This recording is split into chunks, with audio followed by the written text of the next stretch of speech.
हमने पिछले संडे हमने नेहेमिया की पुस्तक में से पढ़ा था।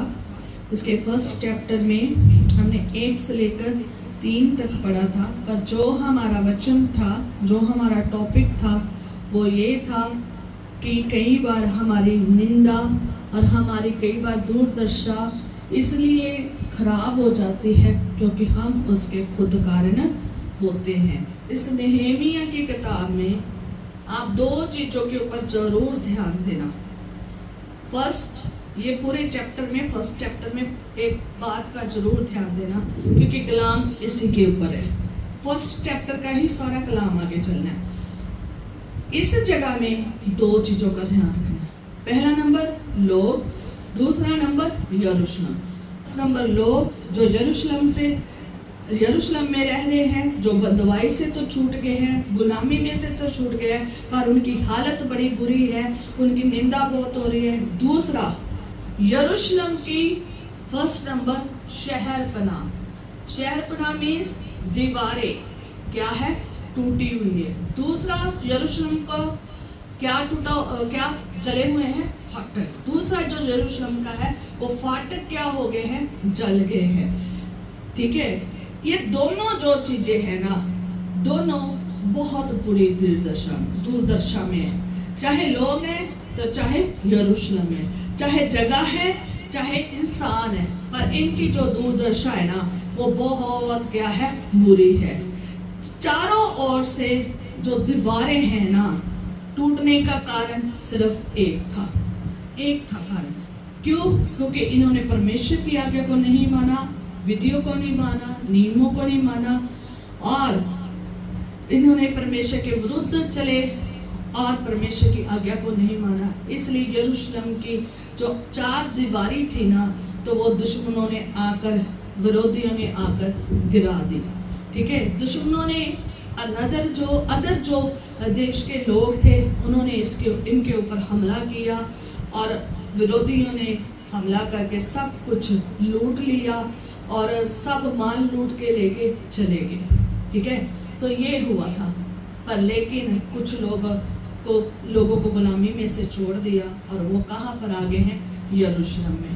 अब चारों ओर से दीवारें क्या हुई पड़ी हैं, टूटी पड़ी हैं। सोचो, अगर हमारे घर के चारों ओर दीवारें ना हो और हम बीच में ऐसे ही बैठे हो, क्या हम सेफ हैं? तो हम कभी भी सेफ नहीं है।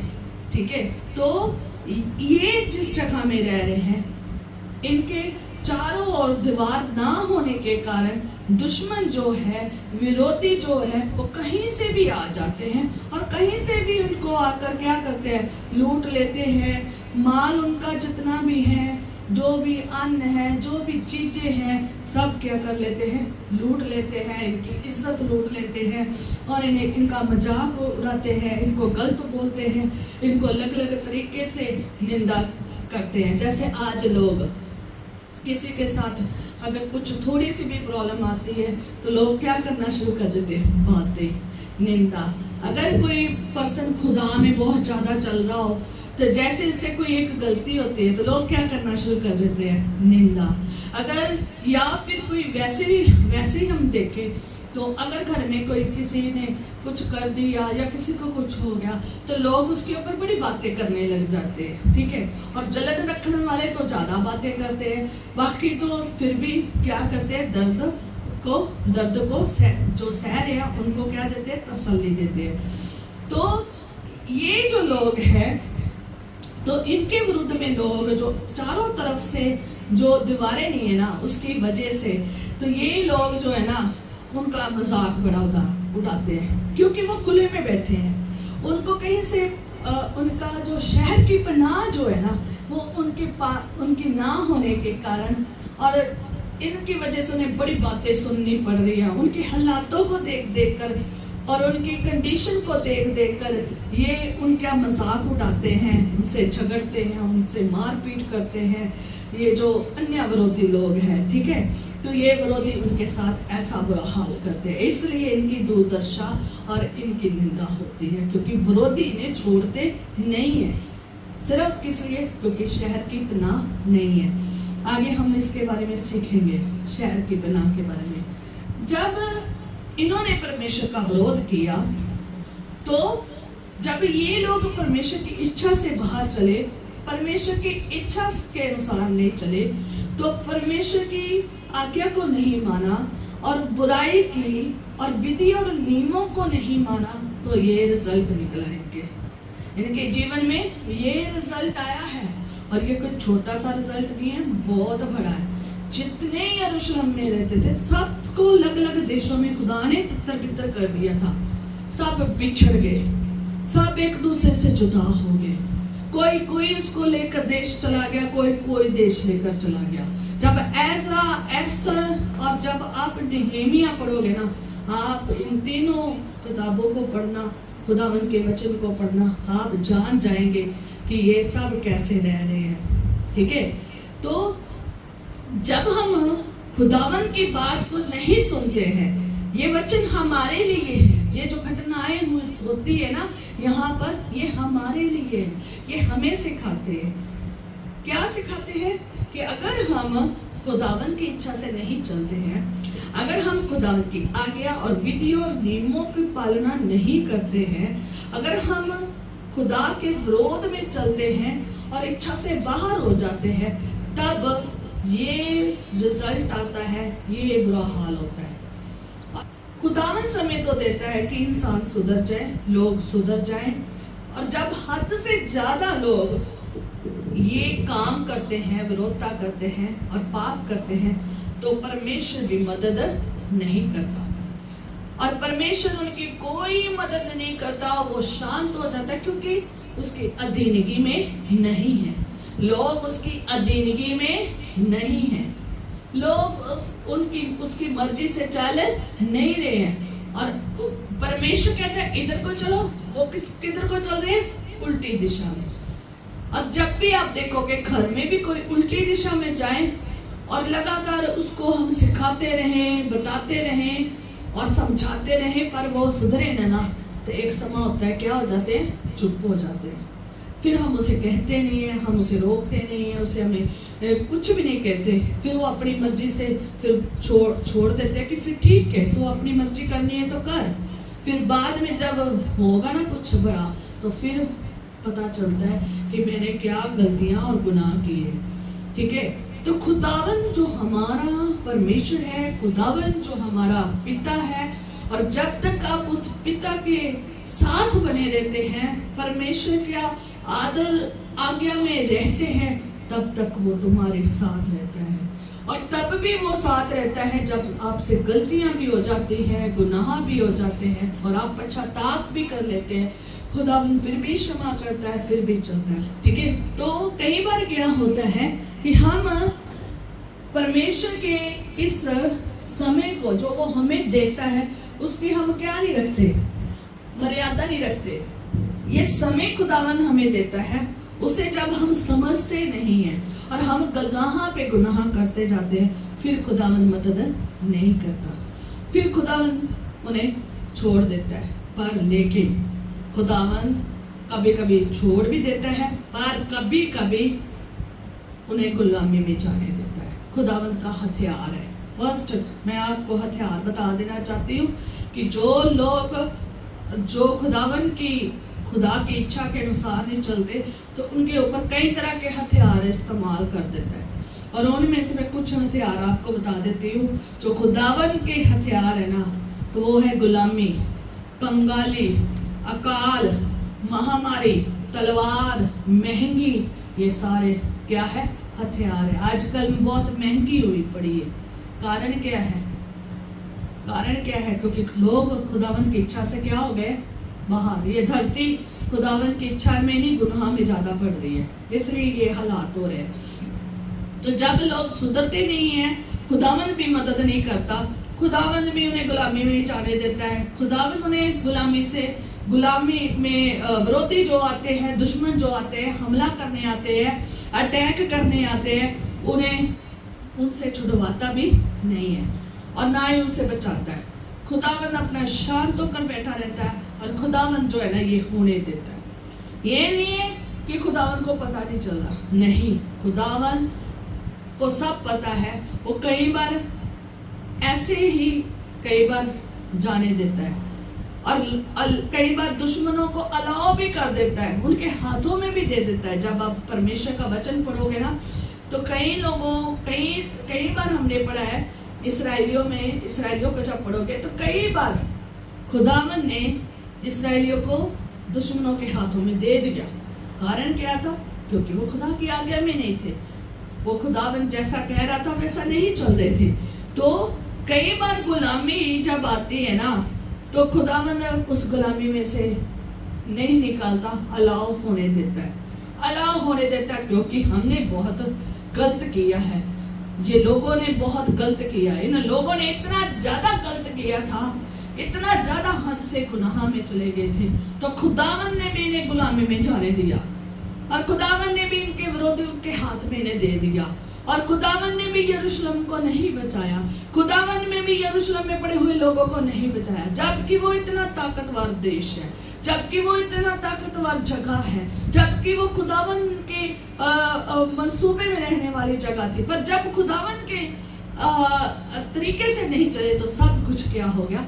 वहां का ढह गया, यरूशलेम भी ढह गया, यरूशलेम की दीवारें भी ढह गई, टूट गई और साथ में उन विरोधियों ने जगह को राख कर दिया, जगह जो दीवारें आग लगा दी और जो दरवाजे थे वो जल गए, राख हो गए और वहां पर कोई भी सिस्टम नहीं रहा। बुरी हालत यरूशलेम की कर दी और लोग तो चले ही गए, कहाँ? गुलामी में।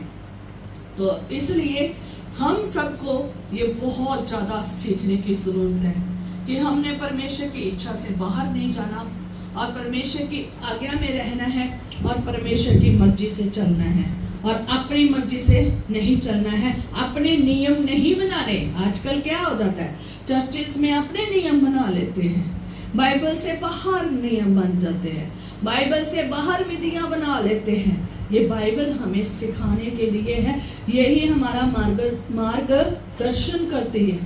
तो जब ये हालत देखी नहेमिया ने, जब ये हालत देखी तो नहेमिया को बड़ा दुख होया, बहुत दुख होया और उसने बहुत विलाप किया। आप परमेश्वर के वचन में पहले चैप्टर उसकी 4 में पढ़ सकते हैं। उसने बहुत विलाप किया और कितने दिन वो विलाप करता रहा, रोजे रखता रहा, उपवास करता रहा, प्रार्थनाएं करता रहा और परमेश्वर ने उसके गिड़गिड़ाने को क्या कर लिया? सुन लिया।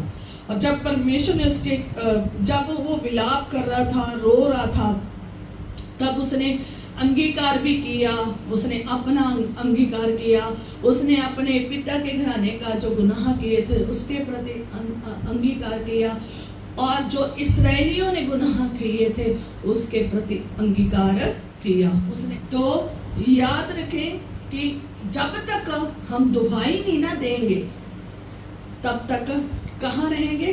गुलामी में रहेंगे, विरोधियों के हाथ में रहेंगे, दुश्मनों के हाथ में रहेंगे। और जो लोग दुहाई देते हैं, अगर हम दुहाई देते हैं तो हम छुड़ाए जाते हैं। खुदावन ऐसे नहीं सुनता, खुदावन के आगे आपको दुहाई देनी पड़ेगी। अगर किसी का बच्चा गुलामी में चला गया है, किसी के बहन भाई गुलामी में चले गए हैं, किसी के देश शहर नगर चीजें गुलामी में चली गई है ना, तो उन लोगों को एक ही बात कहना चाहूंगी कि वो दुहाई देना सीखे। जैसे नहेमिया ने क्या किया? रोया, विलाप किया, गिड़गिड़ाया, कितने दिन लगे उसे, तब जाकर खुदावन ने दुहाई को सुना। याद रखे, इस्राएली 400 सालों से भी ज्यादा कहाँ रहे थे? मिस्र में। जब उन्होंने दुहाई दी, जब उनकी दुर्दशा, उनकी हालात, उनके बच्चे मार दिए गए, उनका जीना हराम कर दिया गया फिरौन ने और उसकी सेना ने, तब जाकर उन्होंने परमेश्वर की दुहाई दी और वो गिड़गिड़ाए और परमेश्वर ने उनकी दुहाई को सुना और अपने बंदे मूसा को कहाँ भेजा? मिस्र में भेजा कि उन्हें वहां से निकाल कर लाए और खुदावन ने उन्हें निकाल कर भी लाया। मैं यही कहना चाहती हूँ हर एक को कि पहला नंबर कि गुलामी में जाना हम कई बार खुद कारण होते हैं। दूसरा, जब हमारी चारों ओर की तरफ दीवारें टूट जाती है ना, हम सुरक्षित भी नहीं रहते और विरोधी जो है ना वो क्या करते हैं, हमला करते हैं। और ये दीवारें क्या हैं, हमारे स्पिरिचुअल तौर पर मैं आगे सिखाऊंगी, ठीक है। और जब हम परमेश्वर के विरोध में होते हैं तो क्या हालत हो जाती है, ये आप देख सकते हैं। और दुहाई तब सुनी जाती है जब हम खुदावन, हमारी हालत तब ठीक होती है जब हम खुदा के आगे क्या करते हैं, दुहाई देते हैं, ऐसे प्रार्थना करते हैं जैसे नहमीया ने की है।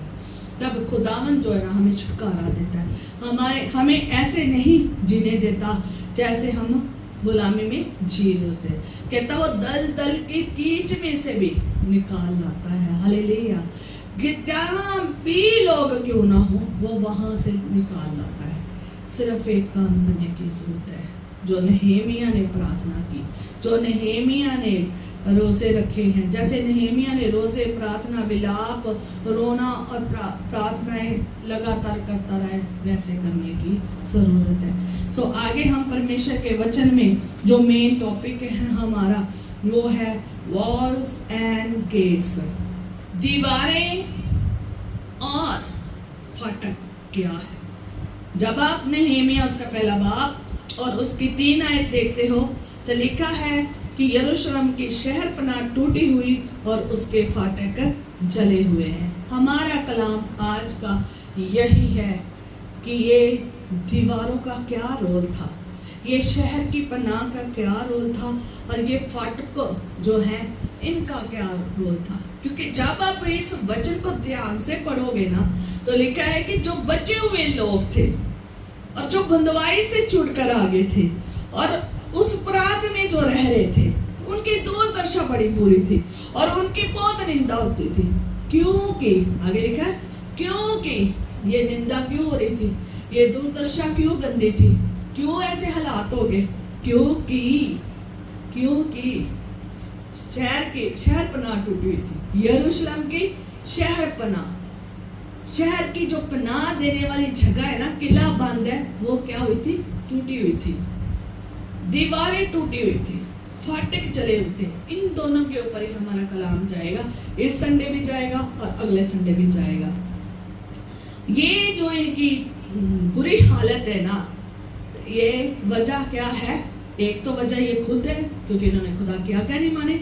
दूसरी वजह ये है कि शहर भी सेफ नहीं रहा क्योंकि शहर की जो शहर पनाह है वो टूट गई है। आज हम परमेश्वर के वचन में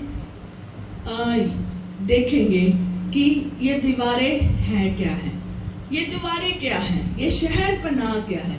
शहर पनाह मीन्स जो शहर को क्या देती है, पनाह में रखती है, पनाह देती है, ठीक है। दूसरा, ये जो शहर पनाह है ये एक किला बंदी का काम करती है। कि जो दीवारों की जो भूमिका है ना, तो फर्स्ट नंबर है ये सुरक्षा करती है, ठीक है। ये क्या करती है, हालेलुया। ये दीवारें नगर के, शहर के और देश के आसपास बनाई जाती है।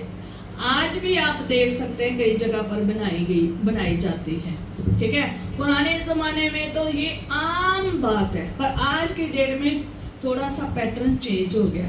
आज के समय में हमारे हर जगह सीमा बांध दी गई है, वहां पर सैनिक खड़े कर दिए गए हैं, वहां पर पूरा क्या किया गया है, नाका लगाया गया कि कोई भी इस जगह का बंदा इस जगह नहीं आ सकता, इधर का बंदा उधर नहीं जा सकता।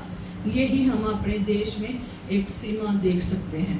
पर ये उस टाइम पुराने समय में लोग क्या करते थे, अपने नगर, अपने शहर, अपने देश के आसपास एक बड़ी बड़ी दीवारें कर देते थे, ऊंची ऊंची दीवारें कर देते थे। वो इसलिए दीवारें बनाते थे, जो दीवारें होती थी ये कोई आम सी दीवार नहीं होती थी, ये बहुत मजबूत होती थी ना। ये जो दीवारें होती थी नगर और शहर के आसपास जो दीवारें होती थी ये ऊंची ऊंची होती थी, लंबी होती थी और बड़ी होती थी, चौड़ी होती थी और पक्की होती थी, मजबूत होती थी। और जिस जगह की दीवारें अगर इतनी मजबूत है लंबी हैं तो उनको कोई भी लांग कर वैरी आ नहीं सकता था, विरोधी अंदर आ नहीं सकता था। अगर कोई अपनी दीवार छोटी रखता था तो विरोधी जल्दी क्या कर लेते थे, पार करके आ जाते थे। इसलिए जो शहर की दीवारें हैं वो ऊंची रखी जाती थी ताकि जल्दी कोई उसे पार ना कर सके, विरोधी हमला ना कर सके, विरोधी वहां से कूद कर ना आ जाए। और दूसरा, वो इतनी चौड़ी होती थी कि उनको पार करना इजी, दूसरी तरफ आना मुश्किल होता था। तीसरा, वो इतनी मजबूत होती थी, चट्टान की बनी होती थी या पत्थरों की बनी होती थी, वो इतनी मजबूत होती थी कि उन्हें कोई भी चीज तोड़ जल्दी नहीं सकती थी। ठीक है, विरोधी जो थे ना, वो उनकी कोशिश हमेशा यही होती है कि क्या करे, दीवारों को तोड़े और अंदर जाए। और ये जो मजबूती है, जो ये मजबूत दीवारें हैं, जो पक्की दीवारें हैं, इनका कारण यही है कि कोई भी दुश्मन जो है ना वो इसे तोड़कर अंदर ना आ सके। पर लेकिन आप यहाँ देखोगे तो यहाँ पर दीवारें क्या हो गई हैं, टूट गई हैं। अगर आप परमेश्वर के वचन में पढ़ोगे तो यरूशलेम की दीवारें, जो आप यहाँ पर भी पढ़ रहे हैं और भी जगह पर पढ़ सकते हैं। दूसरा, यरीहो की दीवारें, वो भी सुना होगा, हालेलुया।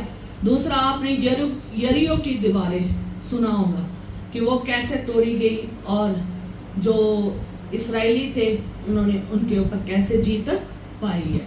ठीक है, ये दूसरी दीवार।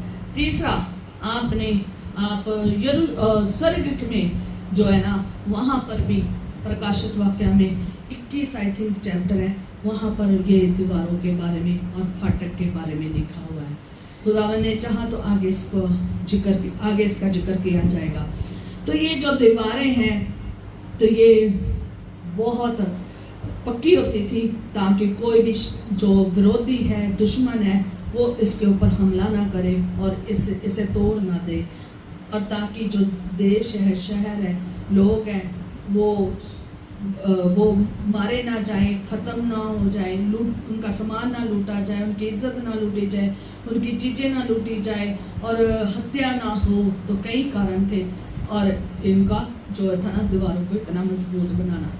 और अगर दीवारें टूट जाती थी तो लोग उनको गुलाम बनाकर ले जाते थे। जैसे यहाँ पर यरूशलेम की दीवारें और फाटक क्या हो गया, खत्म हो गया, तो वो लोग क्या हो गया, गुलामी में चले गए।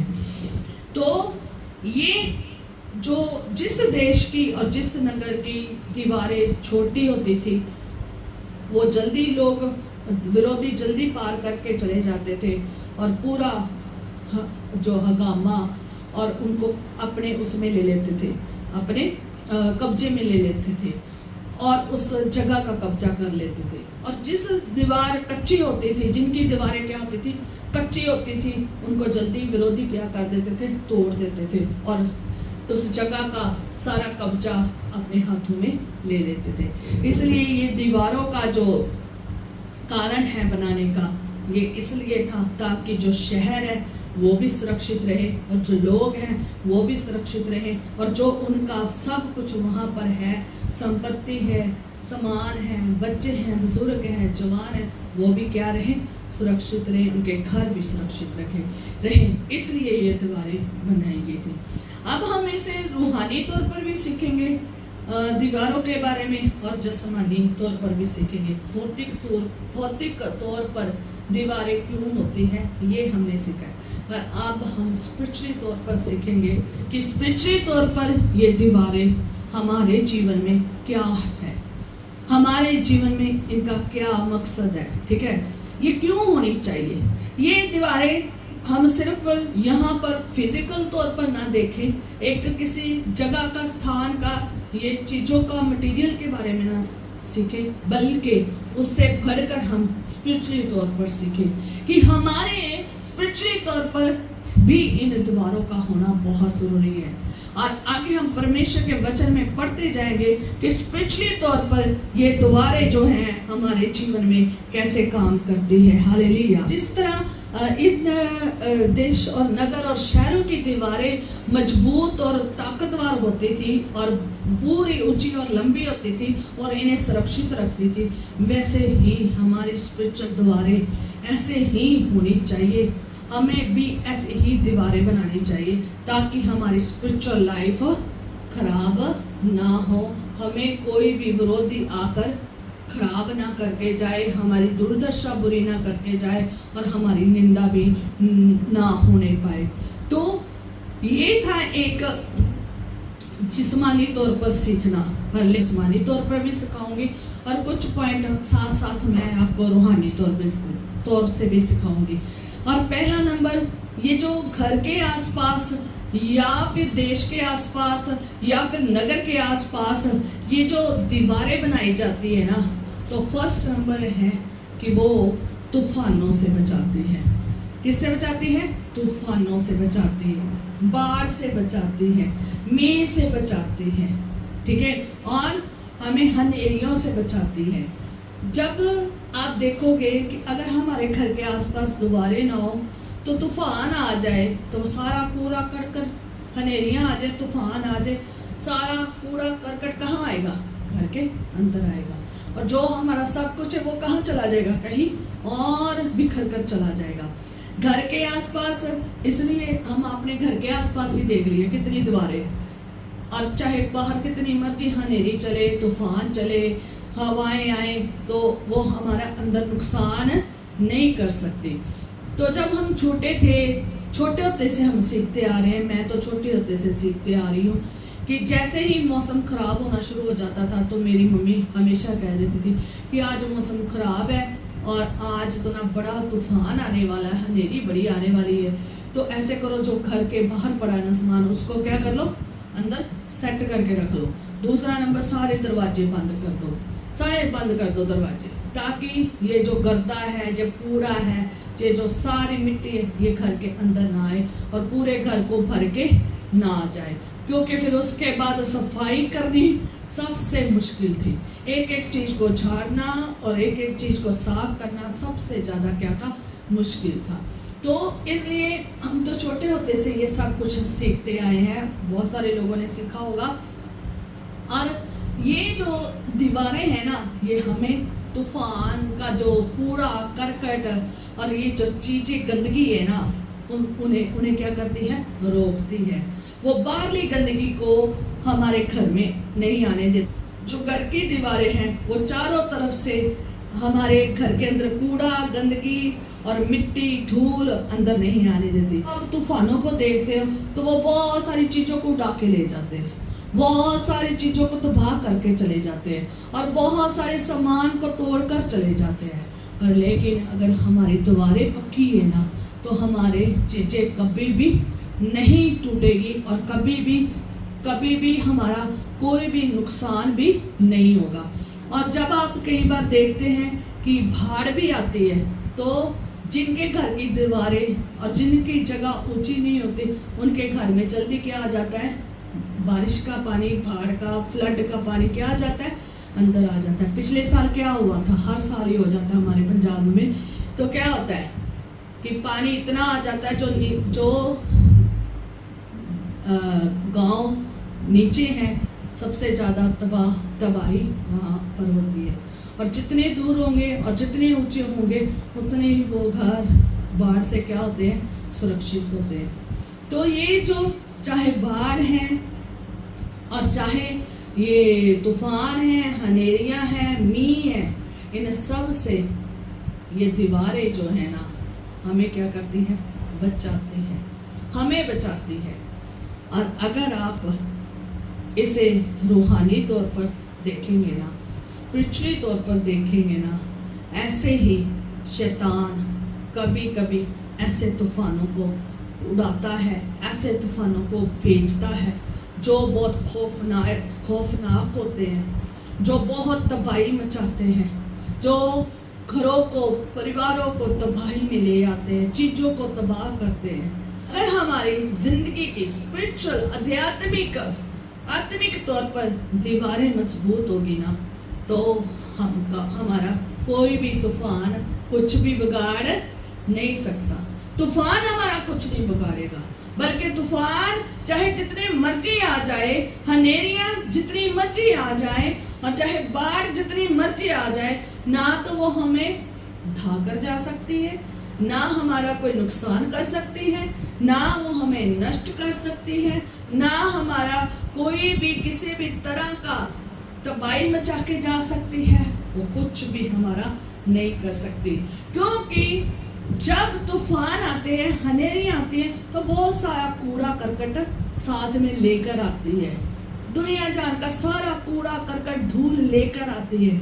याद रखे, ये कूड़ा करकट और ये जो धूल है ना, मिट्टी है ना, ये रूहानी नहीं है, ये एक पाप है, ये एक गुनाह है जो शैतान जो है वो लोगों के तरफ भेजता है। तूफानों को, हनेरियों को लोगों की तरफ भेजता है, और कई ऐसे गुनाहों को भेजता है ताकि लोग इसकी लपेट में आ जाए, ताकि लोग जो है ना नष्ट हो जाए और खुदावन का गुस्सा उनके ऊपर भड़के।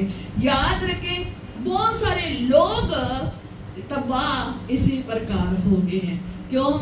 पहले वो गुनाह से छूट कर आए होते हैं, और जब मसीह में चलते हैं और शैतान अपना पैंतरा उठाता है, शैतान कई तूफानों को भेजता है, कोई ना कोई ऐसा बंदा भेज देगा, कोई ना कोई ऐसे हालात खड़े कर देगा, कोई ना कोई ऐसी जगह में चले जाते हैं जहां पर क्या आते हैं, गुनाह ही गुनाह थे, कूड़ा करकट, ये धूल होते हैं। और जब हम इधर से गुजरते हैं, जाते हैं, रहते हैं, तो वो लोग कहीं देखा ना, उस लपेट में आ जाते हैं। कभी शराबी को देखा होगा, जब वो शराबी के साथ बैठना शुरू हो जाता है तो वो क्या बन जाता है, शराबी। जब वो ड्रग एडिक्टेड वाले के साथ रहता है तो ड्रग एडिक्टेड बन जाता है। ये कैसे हो जाता है? क्योंकि शैतान जो है ना ऐसों की संगति करने देता है। शैतान जो है ना ऐसे तूफानी लोगों को भेज देता है, ऐसे तूफानी लोगों को भेज देता है ताकि वो तुम्हें इस तूफान में ले जाए, ताकि लोगों को तूफानों में ले जाए।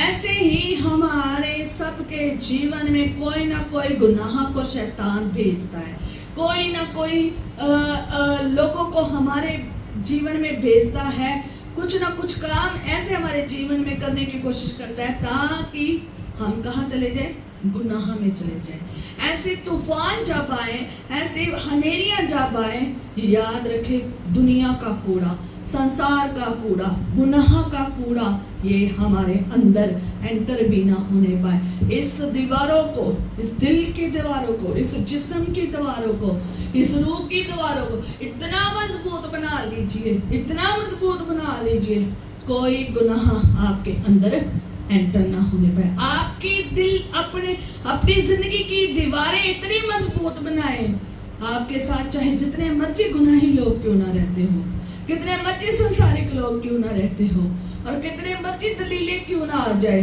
जितने मर्जी ऐसे लोग क्यों ना आ जाए, तो आपके जीवन को लपेट कर ना ले जाए, बल्कि आप उनका सामना करें, आप उनमें सुरक्षित रहे।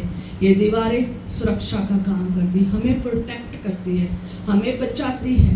आपने बचकर रहना है। अपनी दीवारों को अगर तोड़ दोगे, अगर शैतान ने दीवारों को तोड़ दिया, अगर ये दीवारें कच्ची रह गई, अगर ये टूट गई, शैतान अपना काम, विरोधी अपना काम करके क्या हो जाएगा, चले जाएगा। हमारी आत्मिक दीवारें इतनी मजबूत होनी चाहिए, दुनिया की भाड़ हमें डुबो ना सके। ये दुनिया के सर्कमस्टांसेस, ये हालात, कोई भी बीमारी, कोई भी परेशानी, कोई भी दलीला, कोई भी चीज, कोई भी हमें परमेश्वर से अलग ना कर पाए।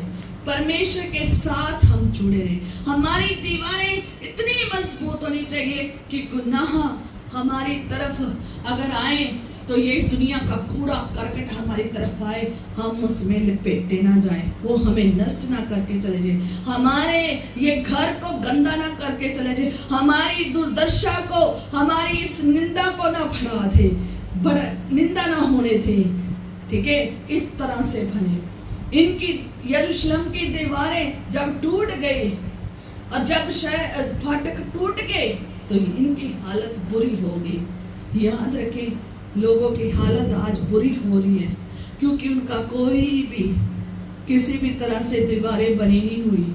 बनाते तो हैं पर कच्ची बनाते हैं, वो टूट जाती है और फिर बिखर जाते हैं और क्या हो जाते हैं, लोग क्या हो जाते हैं, तबाह हो जाते हैं, नष्ट हो जाते हैं। हमने अपनी दीवारों को इतना मजबूत बनाना है, इतना ज्यादा मजबूत बनाना है कि शैतान और संसार हमारी दीवारों को तोड़ ना सके। हमारे फाटक ऐसे बंद होने चाहिए कहीं से भी शैतान आने ना पाए।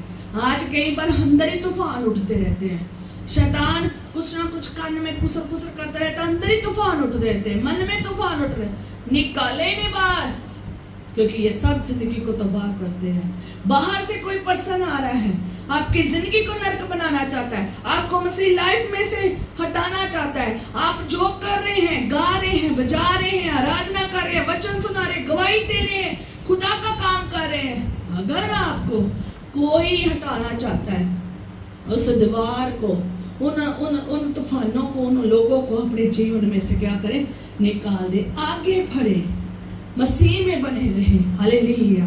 तो ये है क्या है, ये है एक हमारा स्पिरिचुअल द्वार का होना बहुत जरूरी है। और अगर हमारी स्पिरिचुअल दीवारें अच्छी हैं ना, तो कभी भी हम गंदगी में नहीं रहेंगे, कभी भी हमारी दूरदर्शा बुरी नहीं होगी, कभी भी हमारी निंदा नहीं होगी। आज शराबी को देख लो, बहुत लोग निंदा करेंगे, है ना, कि ये क्या कर रहा है, ये कैसे गिरा हुआ है ना, कितनी बुरी निंदा होती है। लोग गलत काम कर रहे हैं, कोई व्यभिचार कर रहा है, कोई, है ना, तो कहते हैं कितनी गंदी बात है ना, लोग निंदा करने शुरू कर देते हैं। तो यही है कि निंदा होनी शुरू हो जाती है। सदूम और अमूरा इसलिए खत्म हो गए, क्यों, क्योंकि वो भी बहुत ज्यादा गुनाह में चले गए थे। याद रखें, जो जिंदगी गुनाह में इतनी ज्यादा भर जाती है ना, तो खुदावन जो है ना उस चीज को तबाह कर देता है। याद रखें, हमने सदूम और अमूरा जैसा नहीं बनना, उनके लोगों जैसा नहीं बनना। जो लोग अभी बदल नहीं रहे हैं, उनकी जिंदगी आज सदूम और अमूरा जैसी ही पड़ी है और खत्म होती जा रही है, और शैतान उनको खत्म करता जा रहा है, क्योंकि ना तो उनकी शहर की पनाह है, और ना उनका किला बंद है, और ना ही उनके दरवाजे हैं। कुछ भी कर रहे हैं वो एक खुले हुए, कहता सकरा रास्ता है, और दूसरा कौन सा रास्ता है, एक सकरा रास्ता है, एक चौड़ा रास्ता है। वो उस रास्ते के लोग हैं, उनके कोई भी पूछने वाला नहीं, कोई रोकने वाला नहीं, कोई टोकने वाला नहीं, वो जो मर्जी करी जा रहे हैं, और जिसकी वजह से क्या हो रहे हैं, तबाह हो रहे हैं। इस तो अगर हमारी आध्यात्मिक दीवारें मजबूत और पक्की है ना, तो ना आपका घर, ना आपका परिवार, ना आपका चर्च कोई भी तबाह नहीं कर सकता।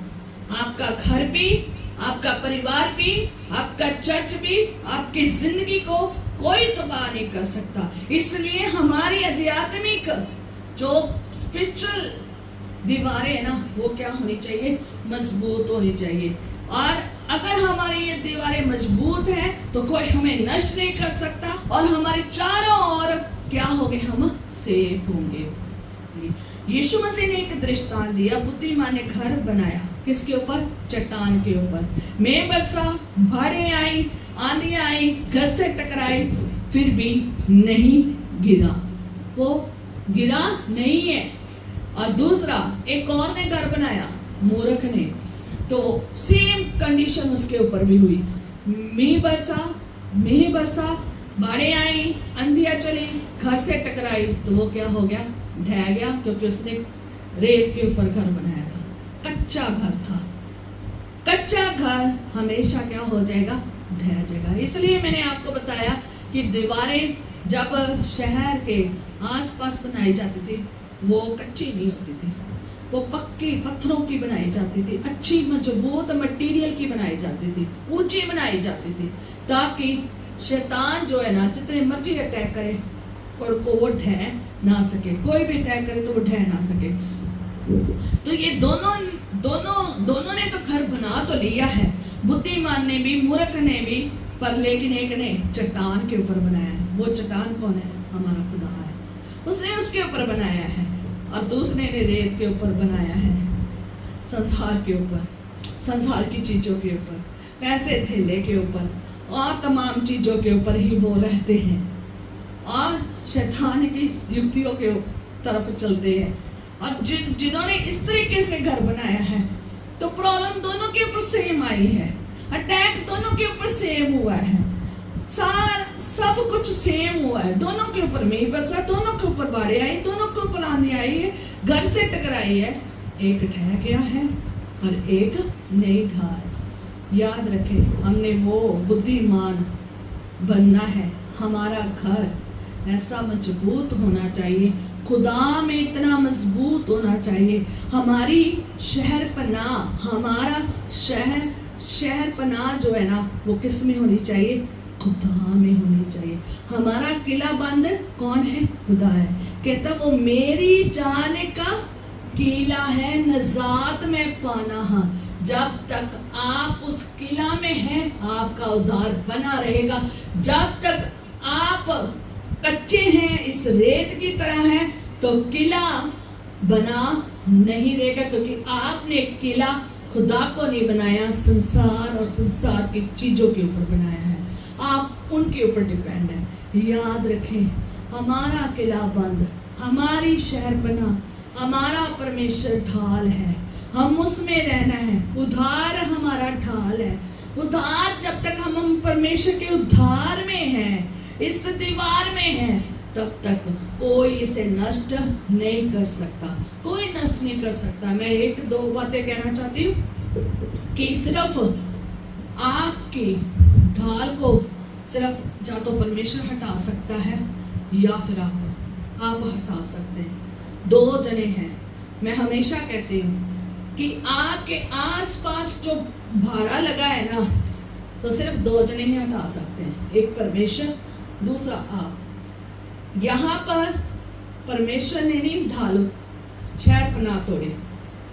यहाँ पर नहमीया के समय में परमेश्वर ने दीवारें नहीं तोड़ी, परमेश्वर ने भाड़ा नहीं तोड़ा और ना ही उनके फाटकों को जलाया। ये इंसान उसने खुद गलतियां की है और खुदा की शहर पनाह से, खुदा से बाहर हो गए, उस उद्धार से बाहर हो गए, इसलिए विरोधियों के हाथ में आ गए, इसलिए गुलामी में चले गए। ये हैं वो लोग जो खुद अपने आप को मुसीबत में, गुलामी में डाल दे। दूसरा, अय्यूब नबी के समय में खुदावन ने किसके ऊपर भाड़ा लगाया था? अय्यूब के ऊपर, उसके घर की सब हर चीज के ऊपर भाड़ा लगाया था। और शैतान ने कहा नहीं, आप इसे लाभ दे रहे हैं, इसलिए ये क्या है? आपकी खिदमत कर रहा है, आपके ऊपर विश्वास कर रहा, आप में बना हुआ है। ये खुदावन ने कहा नहीं, ये क्या है? खरा है, धर्मी है और बुराई से दूर रहता है और भय मानने वाला है। परमेश्वर ने 4 चीजें कही हैं, पर लेकिन ये कहता नहीं, तू इस खुदावन, शैतान कहता नहीं, तू इसे क्या दे रहा है? लाभ दे रहा है, इसलिए है। तो कहता एक बार हाथ उठा के, हाथ तो छू के तो देखना ये तेरी कैसी निंदा करेगा।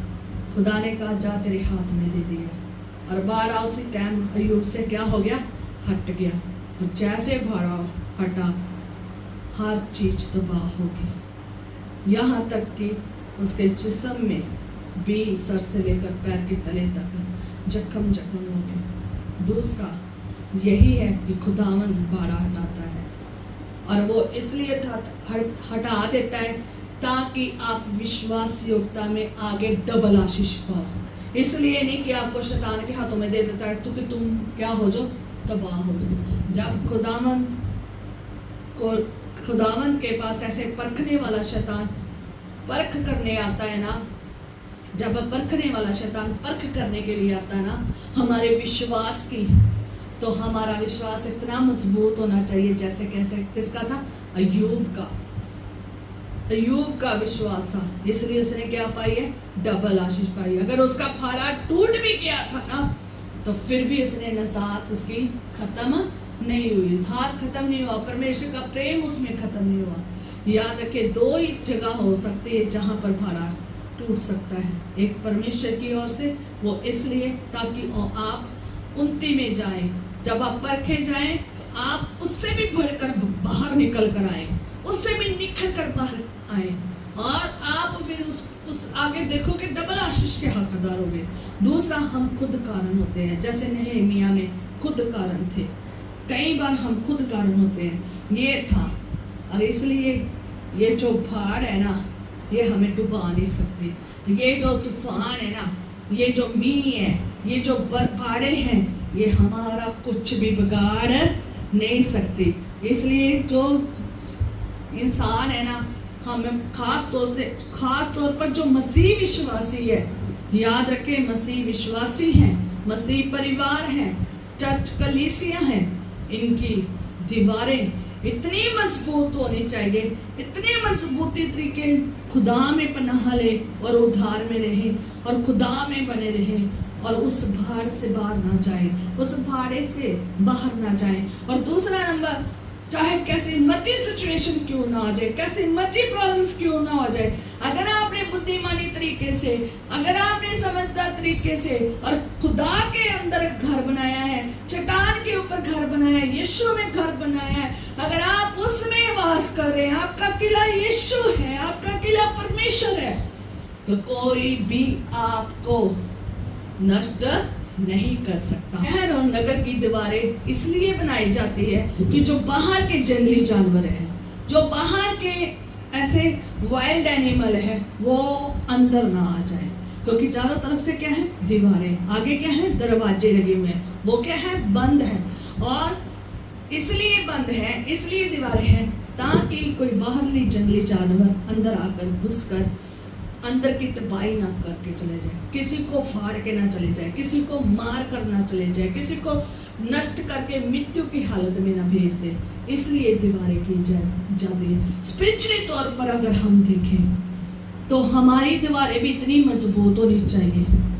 जो शैतान है, जो वाइल्ड एनिमल की तरह है, जो पुराना सांप है, और जो वो क्या है, एक सिंह है, वो हमारे ऊपर कभी भी हमला ना कर सके।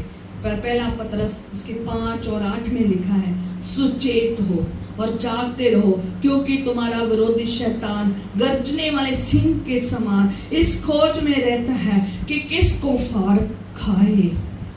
तो पतरस जो है वो कहता है कि सुचेत हो, जागते रहो, सचेत रहो और जागते रहो। अगर हम सुचेत हैं, अगर हम जागते हुए मसीह हैं, सोए हुए मसीह नहीं है, जागृत मसीह है, रिवाइवल में है, अगर हम सुचेत रहते हैं, अलर्ट रहते हैं, चौकसी से रहते हैं, तो ये जो गर्जने वाला सिंह है ना, जो ताक में रहता है, मैं किसको फाड़ खाऊं और मैं किसको फाड़ूं और किसको तबाह करूं और किसको मैं नष्ट कर दूं, किसको मैं जख्मी कर दूं, किसका मैं नुकसान पहुंचाऊं, किसको मैं मार डालूं, वो हमारा कुछ भी बिगाड़ नहीं सकता।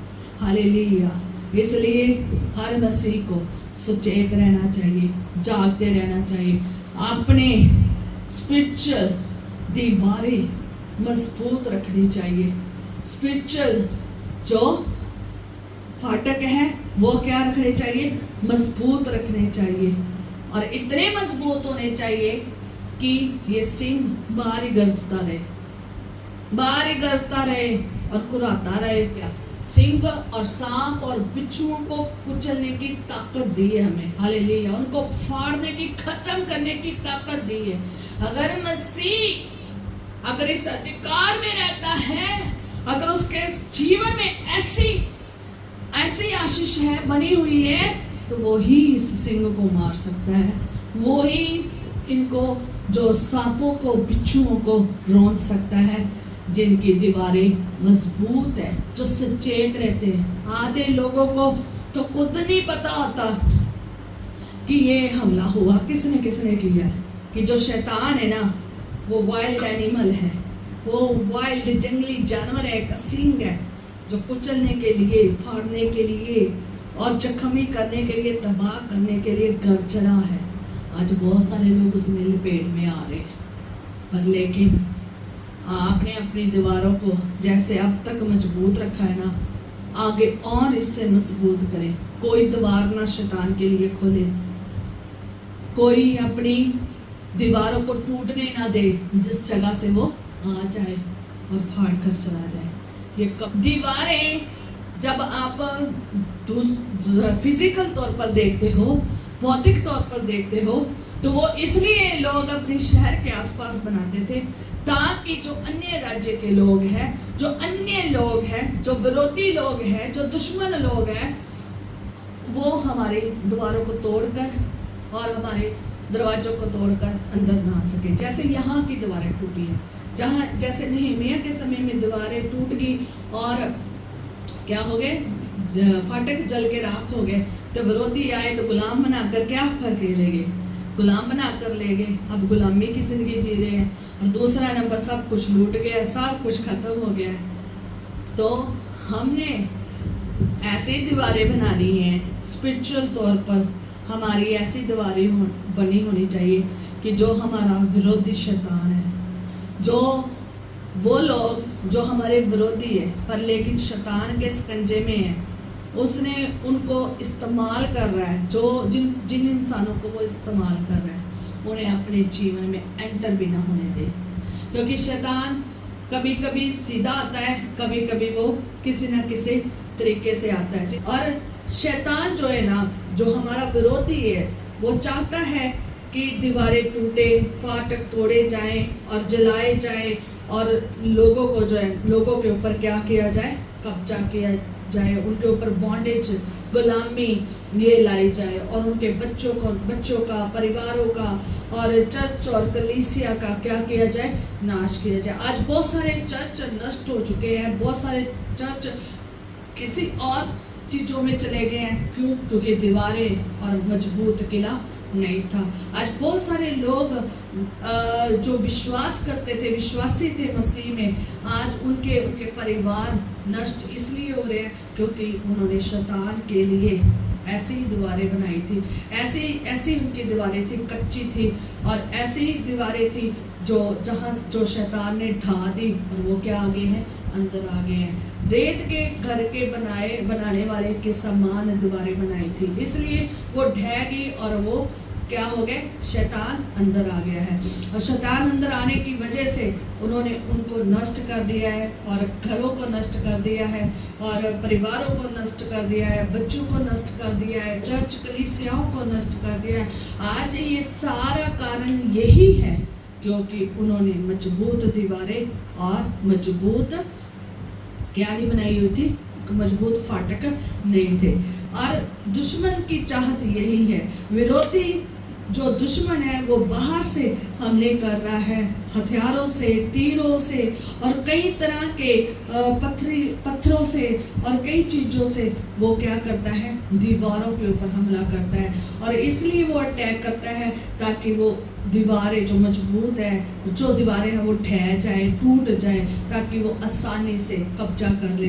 जितने भी हमारे विश्वासी हैं, मसीह विश्वासी हैं, और शैतान उनकी ताक में रहता है कि उनको फाड़े, उनको खत्म करे। इफिसियों उसका 6 बाब और उसकी 11 में जब आप परमेश्वर के वचन में देखते हैं तो परमेश्वर के वचन में लिखा है कि परमेश्वर के सारे हथियार बांध लो कि तुम शैतान की युक्तियों के सामने खड़े रह सको। खुदावन कहता है कि तुम सारे हथियार क्या कर लो, बांध लो। अगर हम अपने विरोधी को अच्छे से जानते हैं ना कि वो कैसा विरोधी है, उसकी युक्तियां क्या है, वो क्या कर सकता है, अगर हम अकॉर्डिंग टू बाइबल खुदावन की आत्मा के द्वारा हम अगर सीख लेते हैं, तो हथियारों को पहन लेते हैं, जान लेते हैं, तो कोई भी हमला हमारे ऊपर नहीं हो सकता, ना हमारे घर के ऊपर, ना हमारे परिवार के ऊपर, ना हमारे चर्च और कलीसिया के ऊपर कोई भी हमला नहीं हो सकता।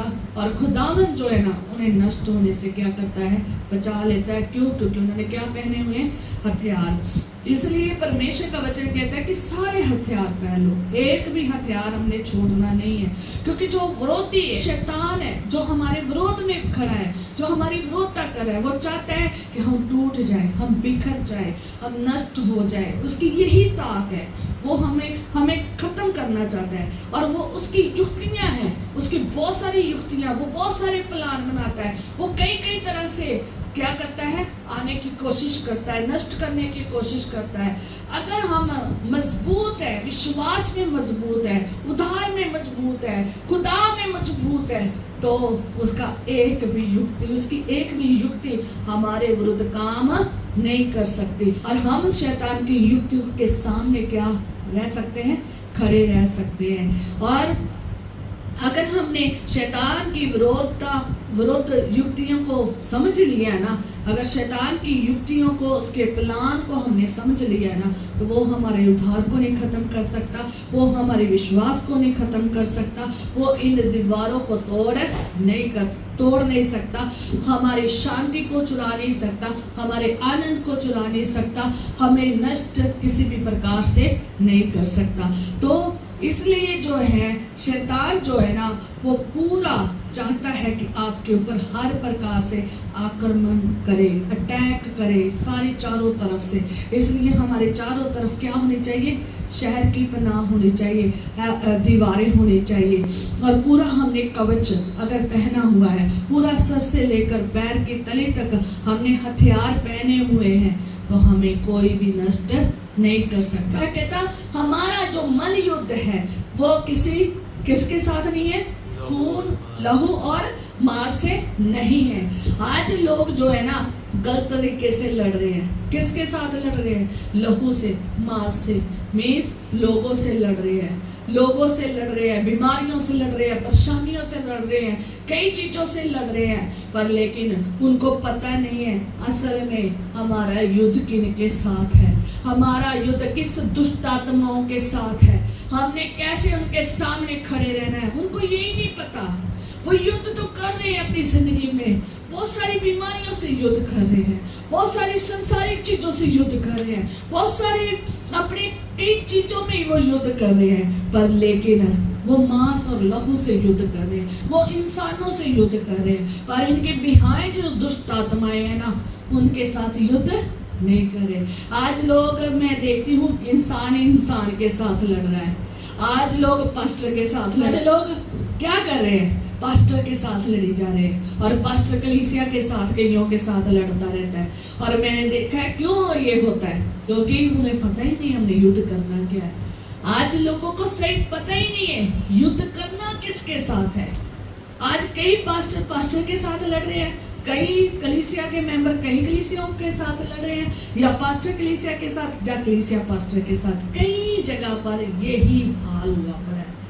आपस में ही इंसान लड़ी जा रहे हैं, आपस में ही परिवार लड़ी जा रहा है, आपस में ये लड़ाइयां, युद्ध चले हुए हैं, पर पीछे बिहाइंड विरोधी काम कर रहे हैं।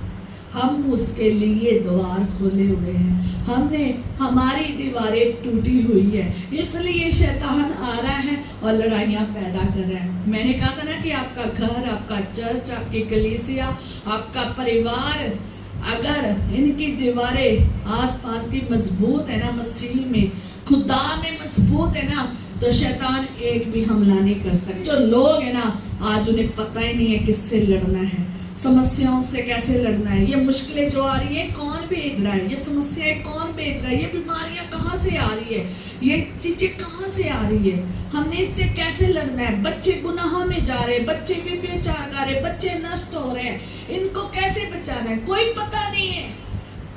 हस्बैंड वाइफ खत्म हो रहे जा रहे हैं, आपस में लड़ी जा रहे हैं, झगड़ी जा रहे हैं, तलाक हो रहे हैं, कौन कर रहा है, किसी को पता नहीं।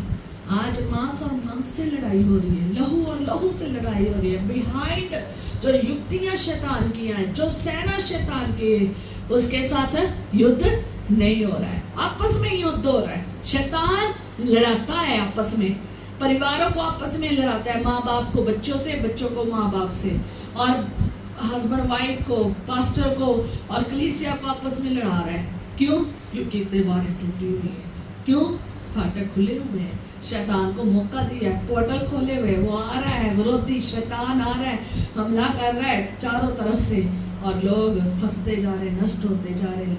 4 तरह की आत्मिक सेनाएं शैतान की खुदावंद के वचन में, इफिसियों में लिखी हुई है।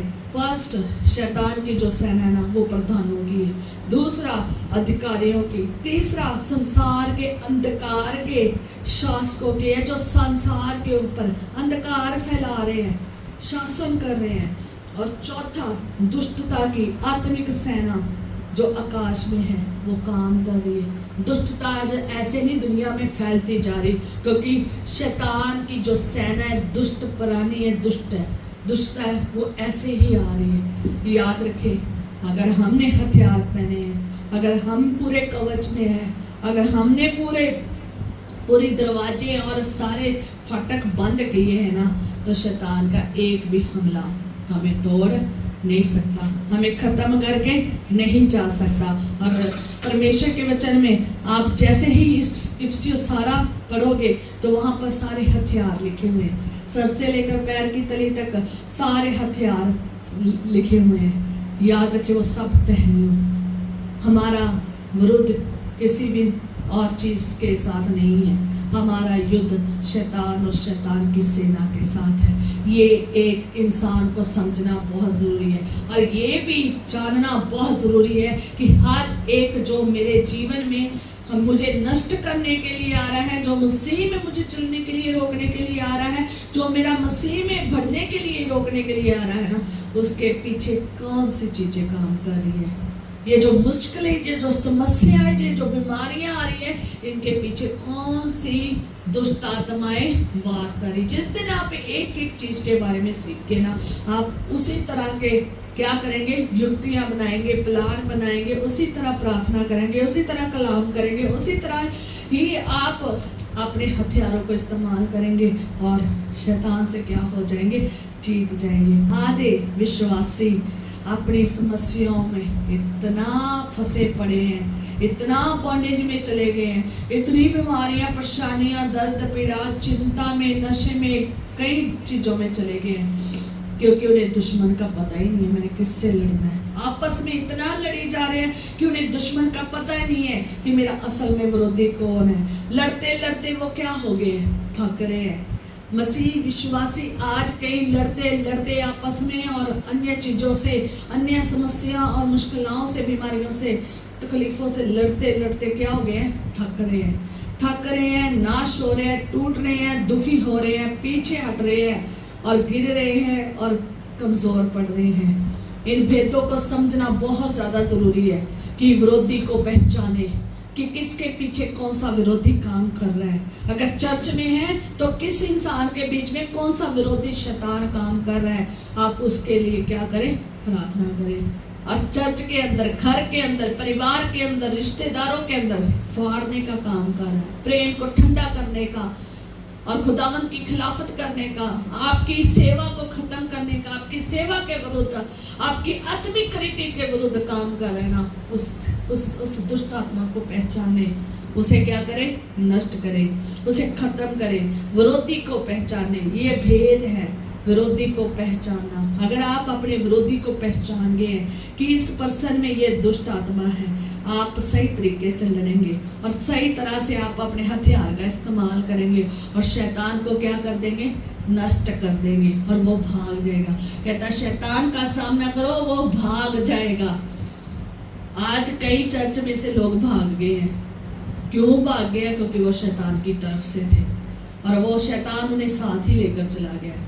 स्थिर वो रहे हैं जिन्होंने अपनी दीवारें मजबूत रखी, फाटक बंद रखे हैं शैतान के लिए, और शैतान उन्हें नष्ट भी नहीं कर सका। आज मसीह इसलिए नष्ट हो रहे हैं क्योंकि दीवारें टूटी पड़ी हैं और फाटक जले हुए हैं, और इसलिए लोग नष्ट हो रहे हैं, परिवार नष्ट हो रहे हैं, चर्च नष्ट हो रहे हैं, कलीसिया नष्ट हो रहे हैं।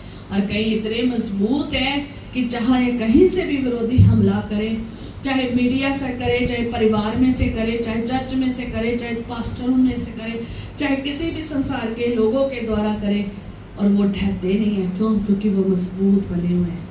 ऐसी मजबूत उनकी चट्टान के ऊपर उन्होंने घर बनाया, ऐसी मजबूत उनकी पनाह है, ऐसी मजबूत दीवारें और पक्की दीवारें हैं कि उन्हें कोई ढा नहीं सकती।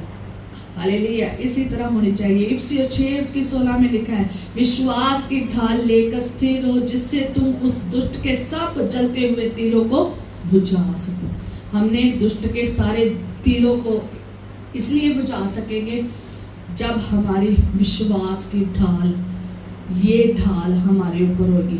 ये हमें प्रोटेक्ट करती है, ये हमें सुरक्षित करती है, ये हमारे आत्मिक जीवन को नष्ट होने से बचाती है।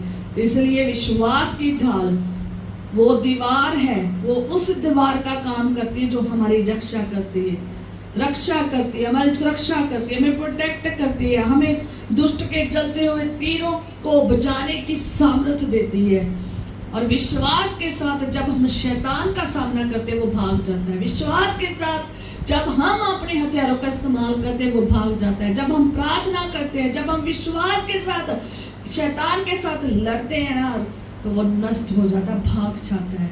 वो आपके सामने नहीं खड़ा रहेगा, वो भागेगा, शैतान भागेगा, आप नहीं भागेंगे। और विश्वास करने वालों के लिए परमेश्वर का वचन कहता है सब कुछ हो सकता है, आपके लिए सब कुछ हो सकता है। आप मसीह में विश्वास में बने रहें, आप अपने विश्वास की ढाल को बनाए रखें, ऐसी दीवार बनाएं कोई ने ढा ना सके। हालेलुया। ये तभी होगा जब आप मसीह में मजबूत होगे, जब आप विश्वास योग्य होगे, जब आप वफादार होगे, जब आप अटल होगे, किसमें? मसीह में। और जब आप यीशु मसीह पर निर्भर होगे, जब आप खुदावन की पनाह में होगे, शहर आपकी निवास स्थान जो आपकी पनाह है परमेश्वर में होगी। परमेश्वर का बहुत अच्छा एक जबूर है, परमेश्वर के वचन में से बनाया हुआ एक जबूर है, कहता वो मेरी जान का किला है, नजात में पाना, मीन्स उधार, अनुग्रह, फजल में पाना। हम उसमें क्या करते हैं? उधार पाते हैं, फजल पाते हैं। अगर खुदावन हमारा किला है, अगर खुदावन हमें किला बंद करके ढाल बनकर बचा रहा है, कोई विरोधी हमें नष्ट नहीं कर सकता। अगर हम दीवारें कच्ची रखी हुई है, और दीवारें किसके ऊपर बनाई हुई है? संसार के ऊपर, फिर में भी आएगा, भाड़े भी आएगी, और क्या आएगी? आंधियां भी आएगी, टकराएगी, और क्या हो जाएगा? नष्ट हो जाएगा। हमने बुद्धिमान बनना है, हमने प्रभु में बना लेनी है। हमारा किला बंदी कौन आना चाहिए? खुदा होना चाहिए। इसलिए सबको आशीष मिले, बरकत मिले, और यही प्रार्थना है, आपकी दीवारें, आपका घर मजबूत हो, और कोई शैतान की युक्ति और शैतान की सेना और शैतान का कोई भी तीर और कोई भी हथियार और कोई भी प्लान कामयाब ना हो, और सब नष्ट हो, हम नहीं नष्ट हो।